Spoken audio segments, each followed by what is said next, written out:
ఓం శ్రీ సాయిరామ్. శ్రీ సచితానంద సద్గురు సాయినాథ్ మహారాజ్కి జై. శ్రీ షిరిడి సాయిబాబా వారి జీవిత చరిత్ర పారాయణ గ్రంథం శ్రీ సాయి సచ్చరిత్రంలోని కొన్ని అంశాలను తెలుసుకుందాం. శ్రీ సాయి ద్వారకామాయి. శ్రీ సాయిబాబా వారు ఒక పెళ్లి బృందంతో తొలిసారిగా షిరిడి గ్రామంలోకి అడుగుపెట్టడం జరిగింది. ఈ సందర్భంగా మహాలసపతి అనే భక్తుడు ఆవో సాయి అని స్వాగతం పలకటం భక్తులందరికీ కూడా తెలిసిన విషయమే. మరి ఆ పెళ్లి బృంద సభ్యులు వివాహం అనంతరం అందరూ కూడా తిరిగి వెళ్ళటం జరిగింది. కానీ శ్రీ సాయిబాబా వారు మాత్రం షిరిడిలోనే నివాసంగా అడుగులు వేసినారు. ఈ క్రమంలో శ్రీ సాయిబాబా వారు మొట్టమొదటగా వేప చెట్టు దగ్గర ఉండేవారు. ఇప్పటికీ కూడా గురుస్థానం అని పిలుస్తారు. శ్రీ సాయిబాబా వారి దేవస్థానంలో బాబావారి దర్శనం అయిన తర్వాత ఈ వేప చెట్టు ఉంటుంది. అక్కడ ఎండకు ఎండుతూ వానకు తడుస్తూ బాబావారు ఉండేవారు. బాబావారు ఆత్మానుసంధానంలో ఉంటూ తనలో తాను మమేకం చెందుతూ తనలో తానే లీనమైపోయి భగవంతునితో అనుసంధానకర్తగా ఉండేవారు. జన్మతః భక్తి హృదయం కలిగిన భక్తులు భక్తి మనస్సుతో శ్రీ సాయిబాబా వారికి ఇక్కడ సరైన వసతి లేదు అని భావించి చిన్న పెంకుటిల్లుగా ఉన్న ద్వారకామాయికి తీసుకురావటం జరిగినది. ఈ ద్వారకామాయికి వచ్చిన తర్వాత బాబావారు ఆ చిన్న పెంకుటింట్లో ఉండేవారు. ప్రధాన కార్యాచరణగా సాధారణ జీవన ధర్మంగా శ్రీ సాయిబాబా వారు భిక్ష ద్వారా తన జీవన ధర్మాన్ని కొనసాగిస్తూ ఉండేవారు. భక్తి మనసుతో మొండి సమస్యలతో ఉన్నవారు, మొండి వ్యాధులతో ఉన్నవారు, తమ సమస్యలను పరిష్కారం చేసుకోలేని భక్తులు శ్రీ సాయిబాబా వారి దగ్గరికి వచ్చి తమ గోడును వెళ్ళబుచ్చుకునేవారు. సాయిబాబా వారు ద్వారకామాయిలోకి వచ్చిన తర్వాత ధునిని ఏర్పాటు చేసుకున్నారు. ఆ ధునిలోంచి వచ్చిన బూడిదను విభూదిని భక్తులకు అందజేస్తూ ఉండేవారు. ఆ విభూది ఎంతో శక్తివంతంగా భక్తులకు పనిచేస్తూ ఉండేది. వారి వ్యాధులు నివారింపబడుతూ ఉండేవి, వారి కోరికలు నెరవేరుతూ ఉండేవి.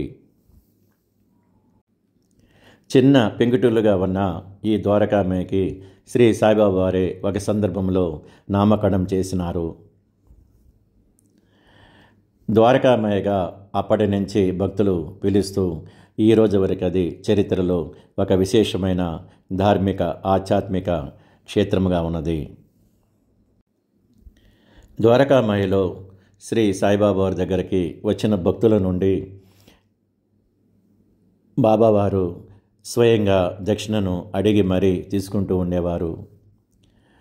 సహజమైన జీవన ధర్మ పద్ధతుల్లో భక్తి మార్గంలో భక్తిభావం గల భక్తులు గురుదక్షిణగా శ్రీ సాయిబాబాను దర్శించుకొని వారి చేతిలో దక్షిణను ఇస్తూ ఉండేవారు. ఈ విధంగానే కాకుండా శ్రీ సాయిబాబా వారు కూడా స్వయంగా భక్తుల నుండి దక్షిణ తీసుకుంటూ మరలా సాయంత్రానికి ఆ దక్షిణను ఆ నిస్సహాయులకు ఆ నిరాశ్రయులకు పంచుతూ ఉండేవారు. ద్వారకామాయిలో శ్రీ సాయిబాబా వారు సుమారుగా 60 సంవత్సరాల పాటు ఆధ్యాత్మిక భక్తి కార్యాచరణ భక్తులకు ఆశీస్సులు అందిస్తూ వచ్చినారు. భక్తులు ఇచ్చిన దక్షిణను శ్రీ సాయిబాబా వారు ధునిలోకి కొన్ని కట్టెలు తెచ్చుకోవటానికి ఉపయోగించుకునేవారు. ఇంకా చేతిలో దక్షిణ ఉంటే బాబావారు స్వయంగా భక్తులకి అన్నసంతర్పణ చేస్తూ ఉండేవారు. సాయిబాబా వారి స్వయంగా కిరాణా దుకాణంకి వెళ్ళి కిరాణా సరుకులు తెచ్చుకొని సాయిబాబా వారు ద్వారకామాయిలో తనే స్వయంగా భోజన ప్రసాదాలు అన్నప్రసాదములు వండుతూ ఉండేవారు. బాబావారి ప్రియభక్తులు వచ్చిన భక్తులకు ఈ అన్న సంతర్పణ సేవా కార్యక్రమంలో అన్న ప్రసాద వితరణలు చేస్తూ ఉండేవారు. సాయిబాబా వారి ద్వారకామాయి చాలా చిన్న పెంకుటిల్లుగా అది కూడా పాడుబడిన విధంగా ఉండేది. వర్షం వచ్చినప్పుడు బురద గోతులతో పూర్తి స్థాయిలో బాబావారి యొక్క అంశ చాలా సాధారణ స్థితిగా కనిపిస్తూ ఉండేది.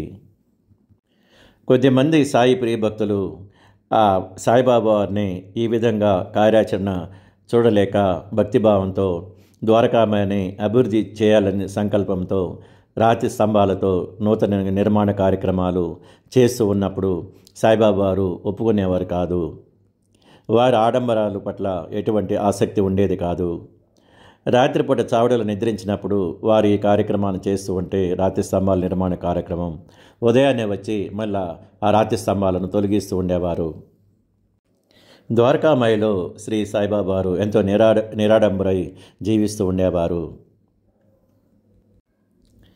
ద్వారకామాయిలో ఆత్మానుసంధానం ఉండే సద్గురు సాయినాథుల వారి దగ్గరికి భక్తులు వస్తూ వందలు వేలుగా రావటం ప్రారంభించినారు. శ్రీ సాయిబాబా ఆశీస్సులు క్రమేపీ జిల్లాలు, పట్టణాలకు, రాష్ట్రాలకు ప్రాకుతూ వెళ్ళినది.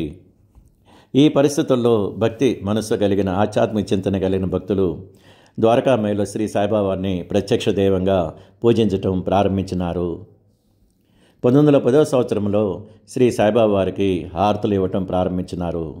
స్వయంగా సాక్షాత్ కలియుగ దైవంగా శ్రీ సాయిబాబా వారిని భావించి స్వయంగా భక్తులే హారతులు వ్రాసుకొని హారతులు పాడుతూ శ్రీ సాయిబాబా వారిని పూజించి తరించినారు.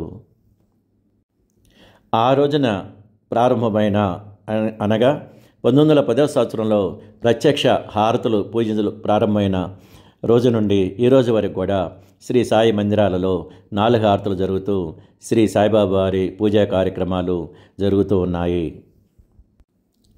ఒకరోజు శ్రీ సాయిబాబా వారు తన ప్రియభక్తులైన బాబుసాహెబ్ బూటి ఆ శ్యామాలకు స్వప్న సాక్షాత్కారం ఇచ్చి స్వప్న సందేశం అందజేసినారు. ఒక రాతివాడ నిర్మించమని బాబావారు ఆదేశించినారు. ఎంతో ధనవంతుడైన బాబుసాహెబ్ బూటి నాగపూర్ నివాసి. నాగపూర్ నుంచి వచ్చి శ్రీ సాయిబాబా వారి సన్నిధిలో జీవిస్తూ ఉన్నారు. శ్రీ సాయిబాబా వారి మీద భక్తి ప్రేమతో బాబావారి సందేశానుసారంగా బాబావారి సూచనల ప్రకారంగా రాతివాడ నిర్మాణం ప్రారంభించినారు శ్రీ బాబుసాహెబ్ బూటి. నిర్మాణ కార్యక్రమాలు జరుగుతున్నప్పుడు శ్రీ సాయిబాబా వారు ఎన్నో సలహాలు, సూచనలు ఇస్తుండేవారు. ఇంకా భక్తులకి హామీ ఇస్తూ మనందరం కూడా ఈ బూటివాడలోనే అందరం కలిసిమెలిసి ఉంటాము, మనందరం చక్కగా ఆడుకుంటూ ఉంటాము అని స్వయంగా చెబుతూ ఉండేవారు. మానవ రూపంలో ఉన్న భగవంతుడైన శ్రీ సాయిబాబా వారు దేహత్యాగానికి సిద్ధమైనారు. ఈ పరిస్థితుల్లోనే ఇదే క్రమంలో బాబుసాహెబ్ బూటివాడ కూడా నిర్మాణం పూర్తి కావస్తూ వచ్చినది. 1918వ సంవత్సరంలో అక్టోబరు నెలలో 15వ తేదీ విజయదశమి రోజు మంగళవారం మధ్యాహ్నం హారతైన తర్వాత సుమారుగా 2:30 గంటల సమయంలో శ్రీ సాయిబాబా వారు భక్తుడి ఒడిలోకి ఒరిగిపోయి తన దేహత్యాగాన్ని చేసినారు. దేహత్యాగానికి చేసే ముందు శ్రీ సాయిబాబా వారు పలికిన అమృతతుల్యమైన పలుకులు, నన్ను రాతివాడకు తీసుకువెళ్ళండి అని చెప్పినారు. శ్రీ సాయిబాబా వారు అందించిన ఆదేశాల ప్రకారం శ్రీ సాయిబాబా వారి పార్థివ శరీరాన్ని ఆ బాబుసాహెబ్ బూటి రాతివాడలో సమాధి కార్యక్రమం నిర్వహించినారు. శ్రీ సాయిబాబా వారి ప్రియభక్తుడైన